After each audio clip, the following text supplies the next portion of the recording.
অবাধ্য হৃদস্পন্দন, লেখিকা সুফিয়া সাবা। সতর্কবার্তা। এই পর্বে তীব্র মানসিক ও শারীরিক ক্ষমতার দ্বন্দ্ব এবং কিছু সংবেদনশীল ও বোল্ড শব্দ ব্যবহৃত হয়েছে। এখানে ভুল চরিত্রের সকল কার্যকলাপ পরিস্থিতি সাপেক্ষে বিবেচনা করার পরামর্শ রইল। ডাক্তার ফুলের অবস্থা পর্যবেক্ষণ করে গভীর চিন্তায় মগ্ন হয়ে বসে আছেন। তিনি বুঝতেই পারছেন না উদ্যান ফুলকে এভাবে কেন মেরেছে, আর যখন মেরেইছে তখন আবার তাকে কেন ডেকে এনেছে।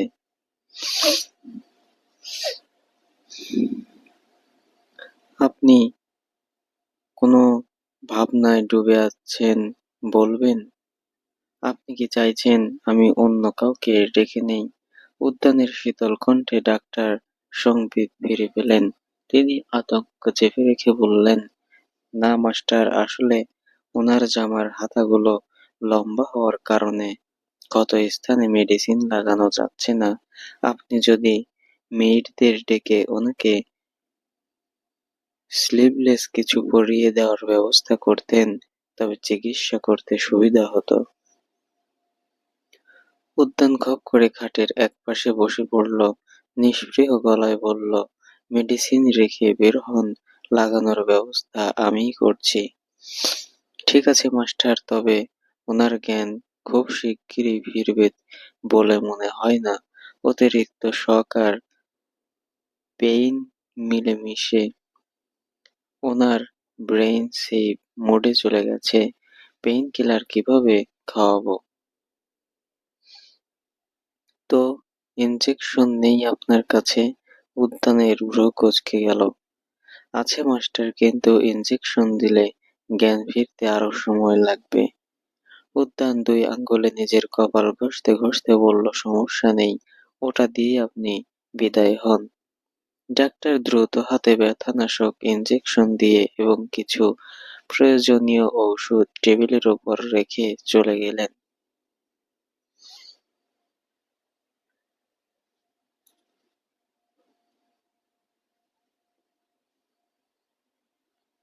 উদ্যান কিছুক্ষণ চুপচাপ বসে থেকে ফুলের ফ্যাকাশে মুখের দিকে তাকালো। মেয়েটার ঠোঁটের কোণে রক্ত জমাট বেঁধে আছে, বা গালটা লালচে নীল হয়ে উঠেছে, স্পষ্ট আঙ্গুলের ছাপ পড়ে আছে সেখানে। উদ্যান আনমনেই নিজের হাতের দিকে তাকালো। সে কখন থাপ্পড় মেরেছে মনে করতে কষ্ট হলো। যখন মনে পড়ল তখন প্রায় নিঃশব্দে বলল, তোর বোঝা উচিত ছিল আমি আগের ফর্মে ফিরে গেছি, যতটা সম্ভব চুপ থাকা উচিত ছিল, কিন্তু তুই তো আমার ভালো মানুষের রূপটাতে একটু বেশি অভ্যস্ত হয়ে গেছিস। উদ্যান হাত মুঠ করে নিল, ফুলের দিকে এগিয়ে বসে তার জামার হাতা ছিঁড়ে ফেলল। তাকালো একবার ক্ষত বিক্ষত হাত জোড়ার দিকে, পরক্ষণেই দৃষ্টি সরিয়ে নিয়ে অন্ধের মতো হাত দুটোয় মেডিসিন লাগিয়ে দিয়ে রুম ত্যাগ করলো। বেশ কয়েকদিন পর, সাইমন রে কিছু কর।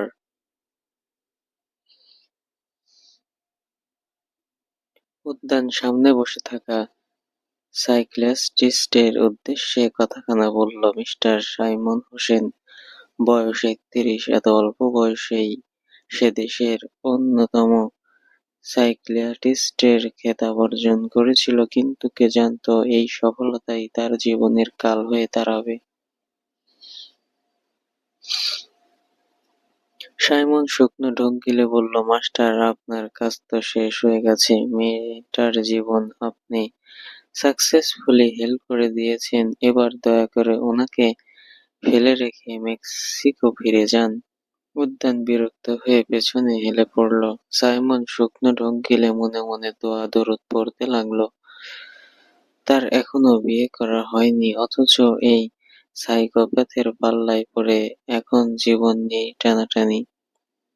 সে জানে এই অন্ধকার বাংকারে দিন কাটানোর জন্য প্রচুর মানসিক শক্তির দরকার, সেই শক্তির বলেই সে এখনো জীবিত আছে।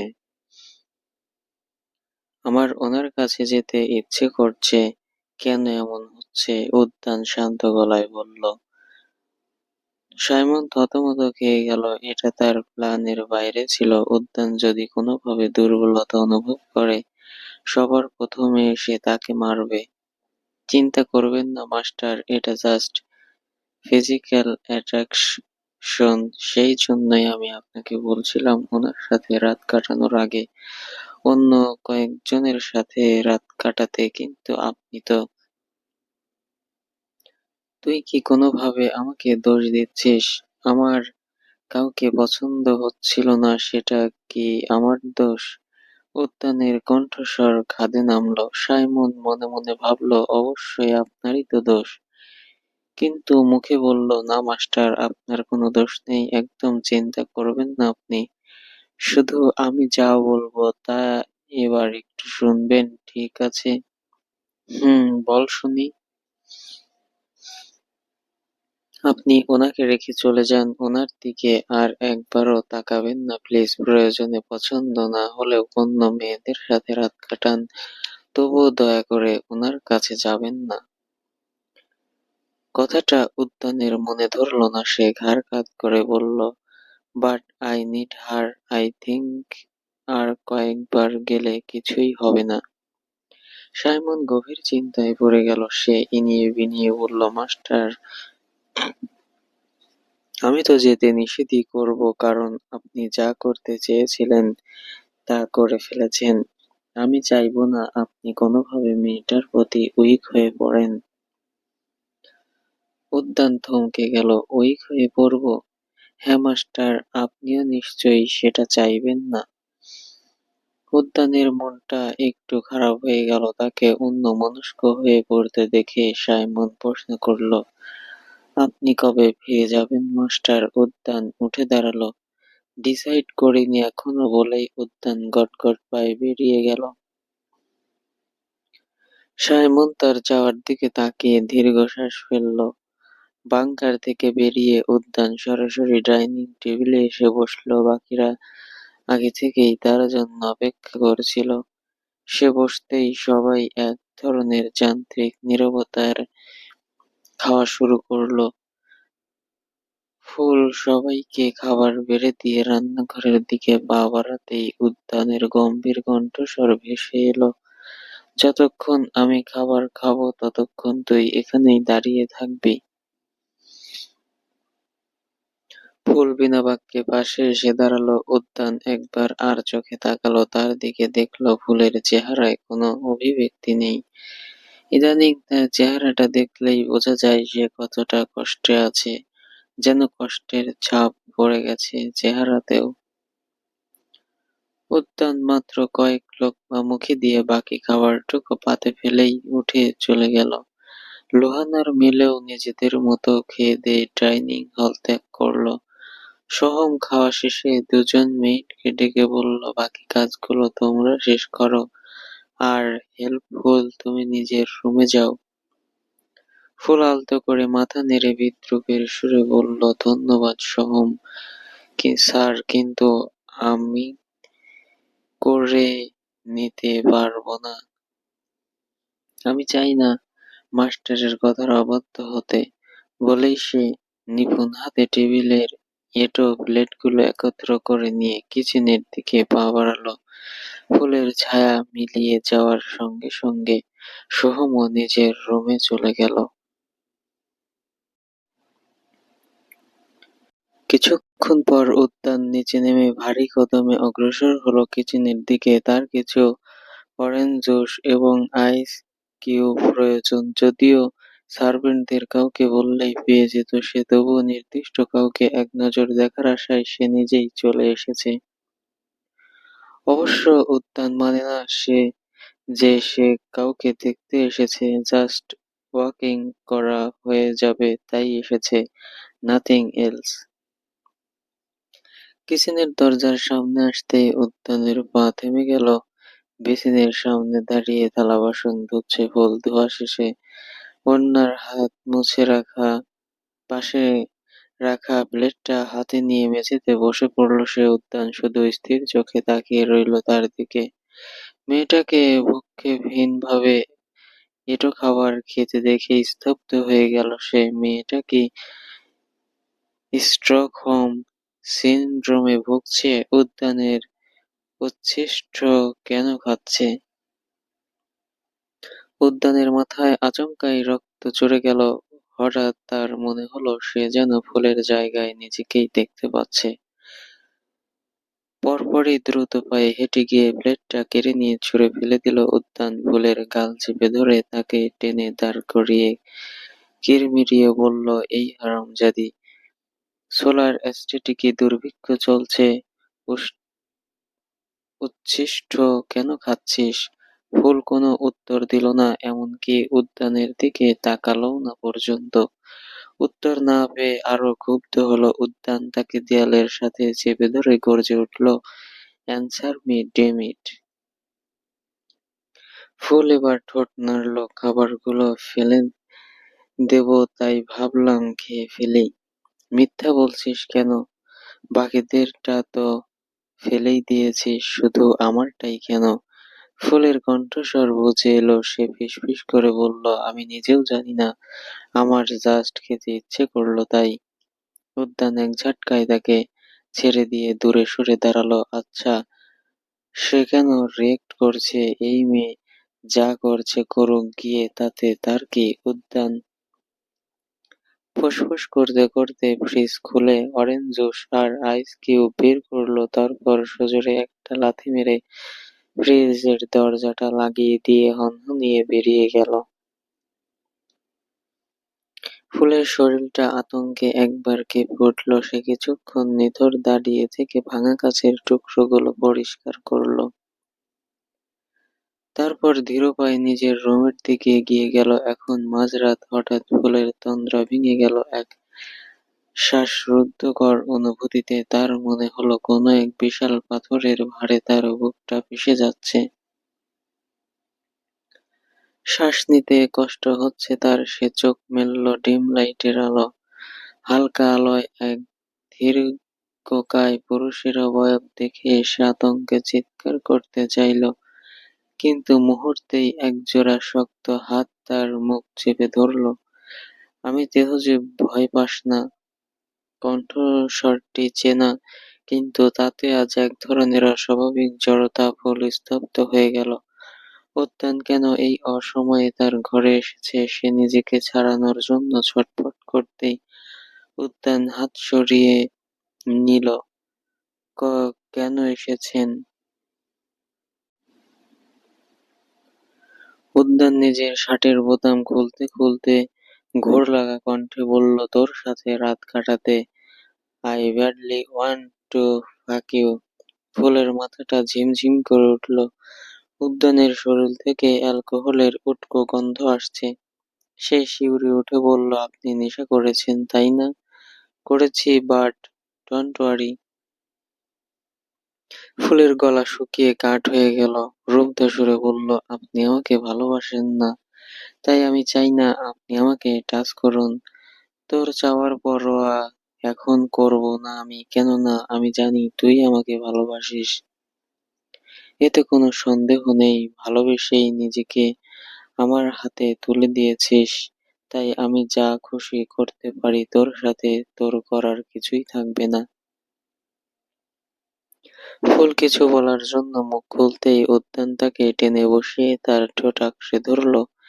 কিছুক্ষণ চুমু খাওয়ার পর উদ্যান ফুলের ঘাড়ে মুখ ডোবালো, জামার নিচ দিয়ে চেপে ধরল তার মিশ্রণ কোমর। তার বলিষ্ঠ হাতের জোরালো চাপে ফুল ব্যথায় কুঁকিয়ে উঠল। উদ্যান তার ফুলের চুলের ভাঁজে হাত গলিয়ে দিতে জামাটা একটানে ছিঁড়ে ফেলল। তারপর সেটা খুলে একদিকে ছুঁড়ে মারতেই ফুল দু হাতে নিজেকে ঢাকার আপ্রাণ চেষ্টা চালাতে লাগলো। উদ্যান বিরক্ত হয়ে তাকে চেপে ধরল খাটের সাথে, হাত দুটো মাথার ওপরে নিয়ে পাশে থাকা ওড়নাটা দিয়ে শক্ত করে বেঁধে দিল।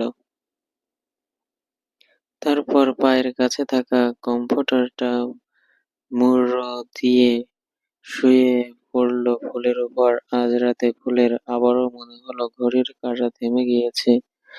রাতটা অকারণেই দীর্ঘ হচ্ছে, আর বুঝি এই পৃথিবীতে ভোরের আলো ফুটবে না। পরদিন দুপুর একটা, পুরো ঘর তখন নিস্তব্ধ। উদ্যান যন্ত্রের মতো ফুলকে গোসল করিয়ে বিছানায় শুইয়ে দিল। ফুলের মাঝে জ্ঞান আছে, কিন্তু কিছু বলার বা করার মতো শক্তি নেই। ঘর থেকে বেরিয়ে যাওয়ার পূর্বে উদ্যান ফুলের বিবর্ণ ঠোঁটে এক দীর্ঘ ও দহনকারী চুম্বন আঁকল। যাওয়ার সময় গভীর গলায় শুধু বলে গেল,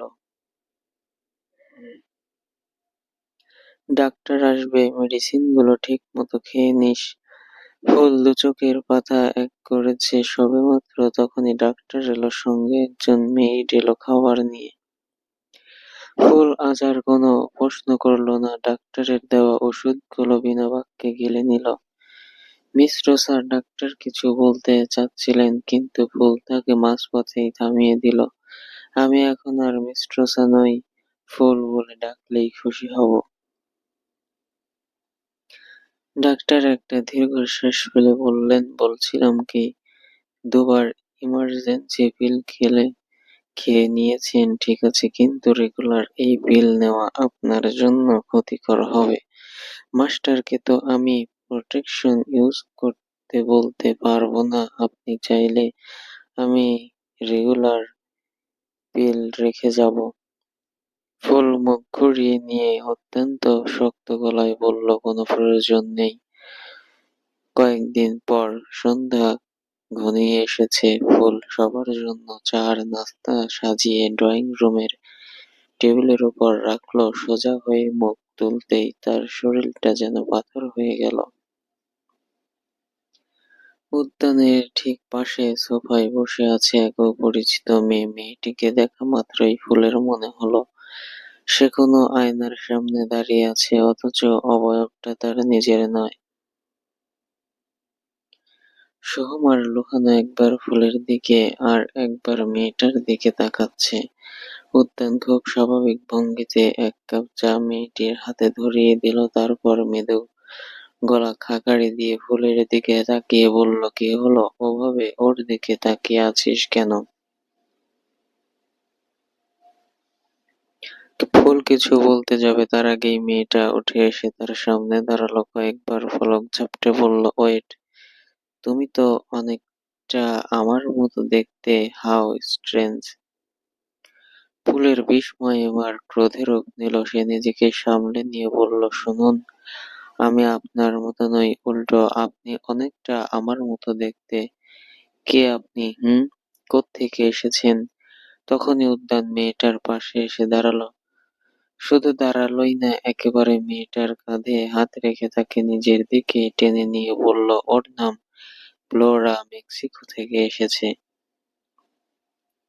ফুলের কপালে ভাঁজ পড়ল, মনে পড়ে গেল রিহান ওকে ফ্লোরিতা বলে ডেকেছিল, বলেছিল ওর মানেও ফুল। সে খুব সূক্ষ্মভাবে ফ্লোরাকে পর্যবেক্ষণ করতে লাগলো। মেয়েটির চুলে ব্যাংকস কাট, যা অনেকটা উদ্যানের হেয়ার স্টাইলের মতোই।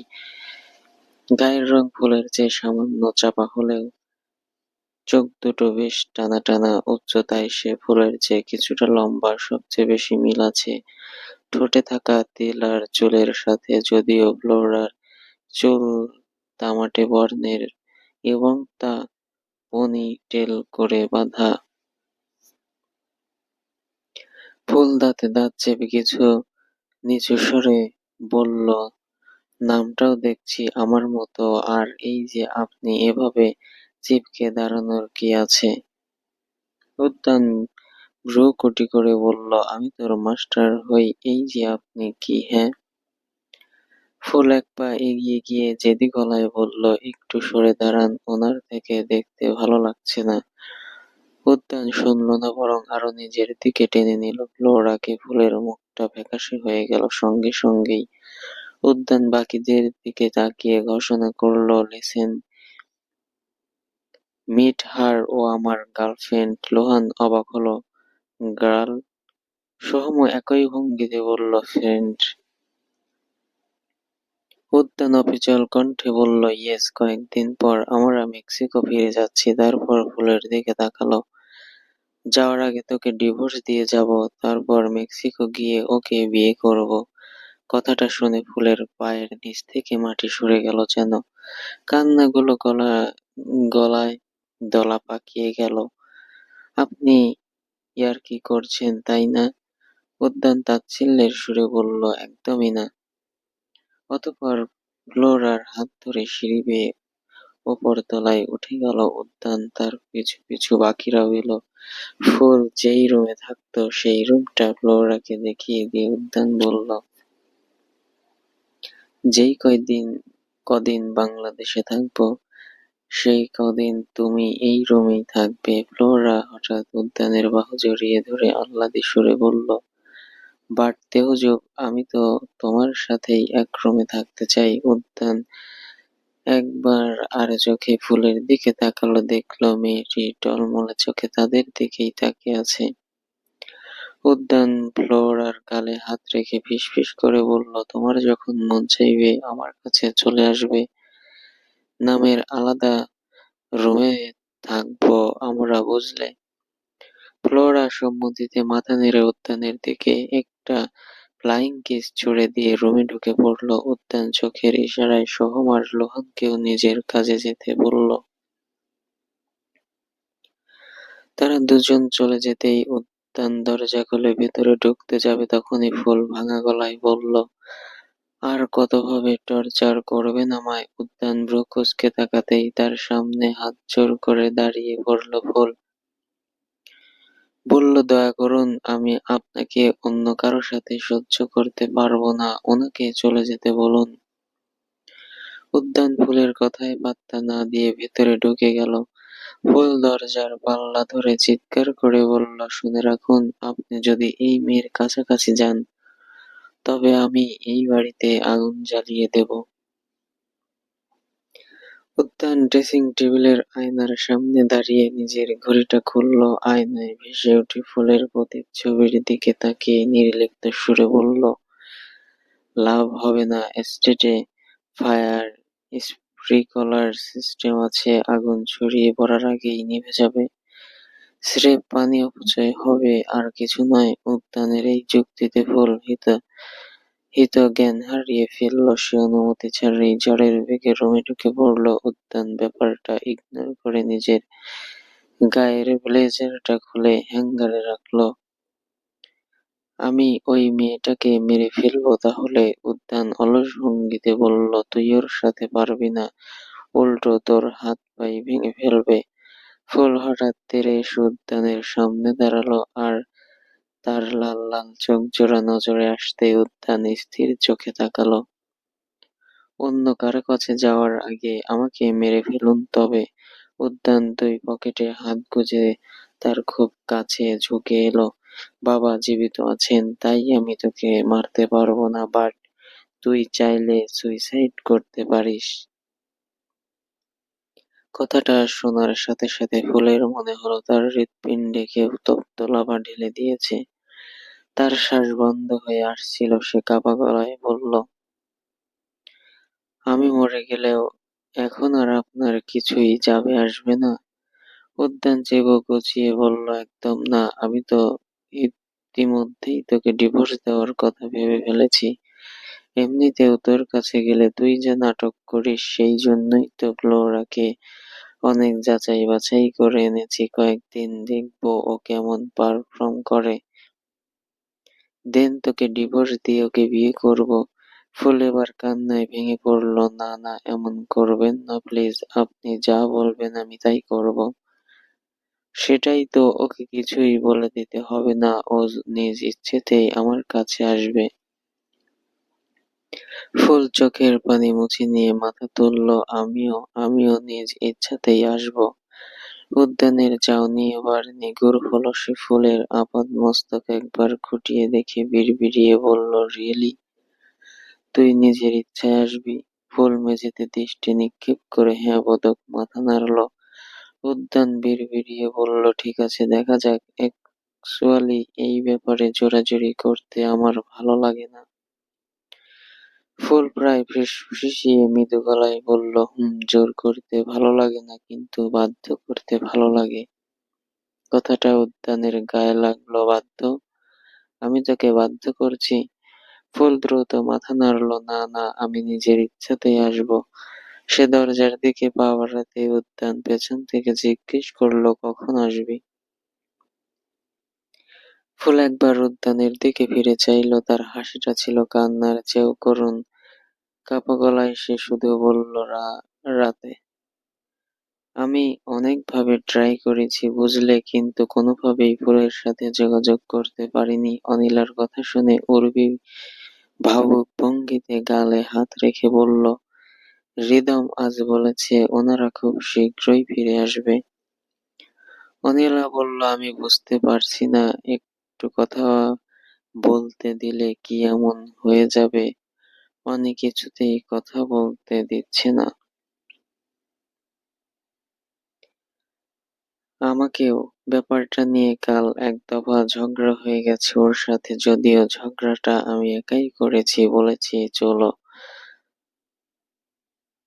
বলেছি নিয়ে চলো আমাকে বাংলাদেশে। ও এমন ভান করলো যেন শুনেইনি আমার কথা। অনিলা মুখ গোমড়া করে ফেললো। আমার এবার খটকা লাগছে উর্বি, ওরা আবার বাড়াবাড়ি করছে। উর্বি বিশ্লেষণী কণ্ঠে বলল, কিছু তো একটা গোলমেলে আছেই ওর মধ্যে। দেখি আরো কয়েকটা দিন যাক, তারপর আরো ভালোভাবে চাপ দেব রিদমকে। রাতে খাবার টেবিলে খেতে বসেছে উদ্যান, সোহম, লোহান, মিলো, ফ্লোরা। সেই ঘটনার পর থেকে উদ্যান আর খাবার পাতে রাখে না, পুরোটাই শেষ করে ওঠে। দেহজীব, ডিনার শেষে তোমার রুমে আসবো? ফ্লোরার প্রশ্নে টেবিলের বাকিরা অদ্ভুত চোখে তাকালো তার দিকে। এস্টেটের প্রতিটা কোণ যেন আজ ফ্লোরার উপস্থিতিতে ভিসে আছে। সোহম আর লোহানের চোখে মুখে বিরক্তি স্পষ্ট। তাদের চাউনি বলে দিচ্ছে, ক্ষমতা থাকলে তারা ফ্লোরাকে এস্টেট থেকে ঘাড় ধাক্কা দিয়ে বের করে দিত। ফুল তাকিয়েছিল উদ্যান কি বলবে তা শোনার আশায়। উদ্যান প্লেটে দৃষ্টি নিবদ্ধ রেখেই বলল, নো ফ্লোরা, আসলে আমি কাজে ব্যস্ত থাকবো, তুমি বরং কাল বিকেলে এসো। ফ্লোরা বাচ্চাদের মতো ঠোঁট ফুলিয়ে জানতে চাইলো, কি এমন কাজ করবে শুনি যে আমি থাকলে সমস্যা হবে? উদ্যানের বোধহয় এবার মেজাজ খারাপ হলো। সে শান্ত চোখে তাকাতেই ফ্লোরার চপলতা নিমিষেই মিলিয়ে গেল। উদ্যান চলে যাওয়ার পর একে একে সবাই বিদায় নিল। ফুল তড়িঘড়ি করে সব কাজ শেষ করলো। পেটে খিদে থাকলেও আজ তার অনুভূতিগুলো অবশ্যই। সোজা পা বাড়ালো উদ্যানের ঘরের দিকে। উদ্যান অ্যালেক্সকে আগে থেকেই ফুলের কথা বলে রেখেছিল, তাই সে নক করার সাথে সাথেই দরজা খুলে গেল। ভেতরে ঢুকেই ফুল উদ্যানকে দেখতে পেল না। কয়েক মিনিট পর পাশের রুম থেকে উদ্যান বেরিয়ে এলো। তার পরনে ব্যাগি প্যান্টস আর সিল্ক শার্ট।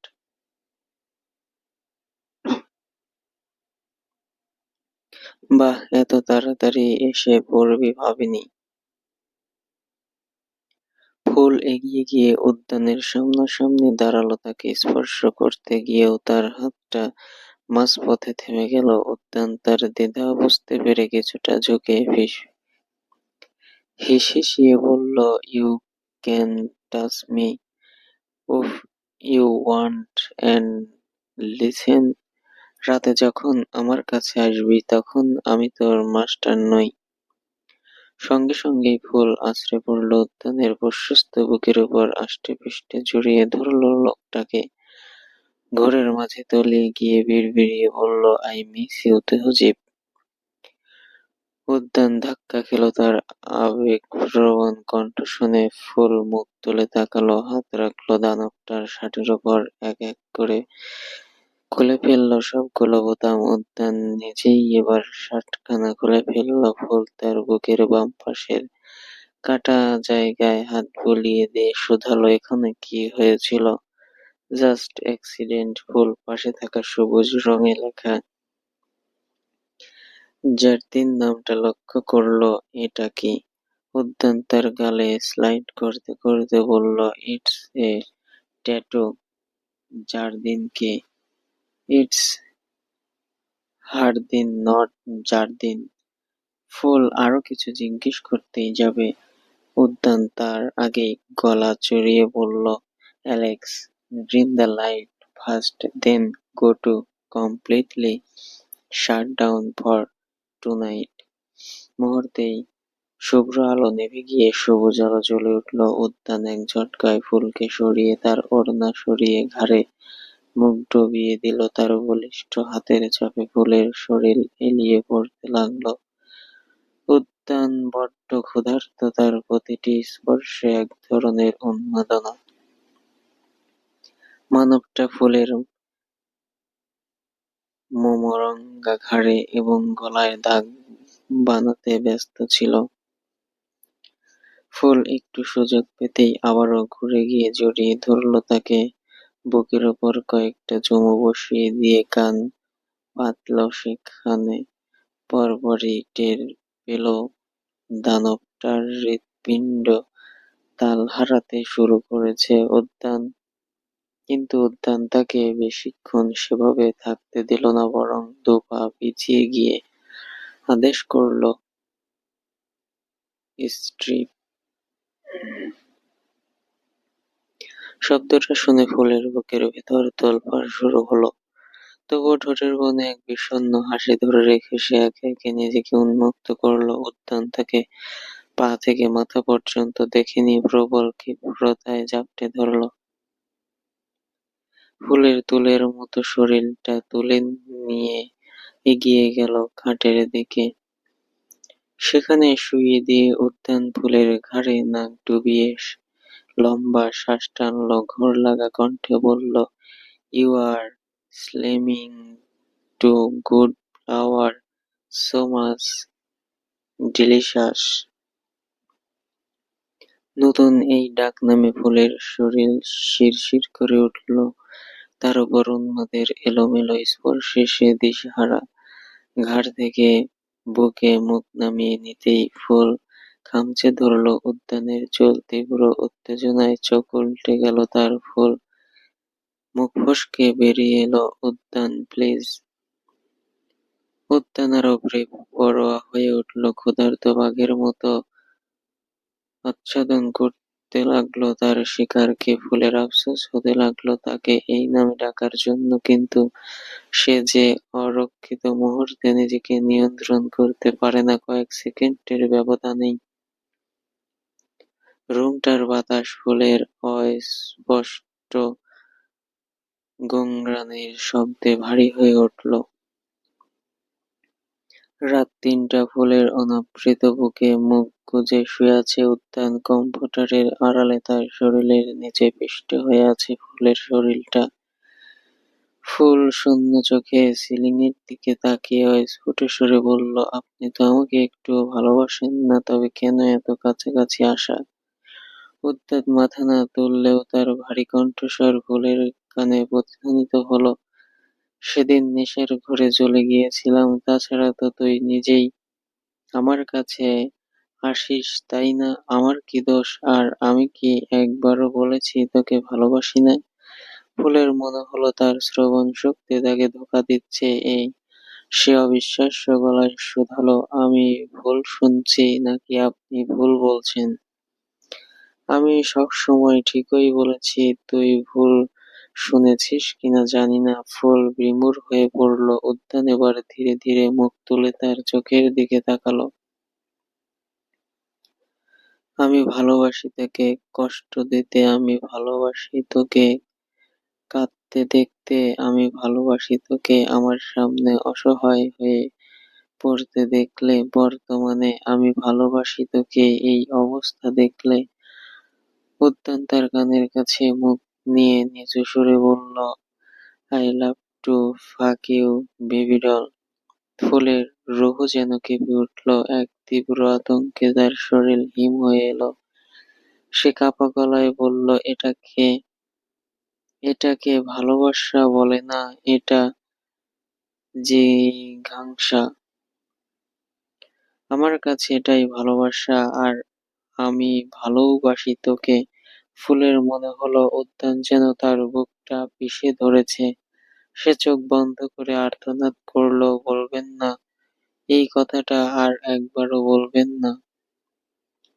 ১০০ বার বলবো, ১০০০ বার বলবো, আমি ভালোবাসি তোকে। ফুল এক অদৃশ্য যন্ত্রণায় কাতরাতে লাগলো। উদ্যান সেসব খেয়াল করলো না মোটেই, বরং আবারও নিজের শারীরিক ক্ষুধা মেটাতে তার সেই শ্রান্ত শরীরটাকে নিজের সত্তার সাথে মিশিয়ে নিতে তৎপর হয়ে উঠল। ভুল ত্রুটি ক্ষমার দৃষ্টিতে দেখবেন এবং চ্যানেলটি সাবস্ক্রাইব করে পাশেই থাকবেন। ধন্যবাদ সবাইকে।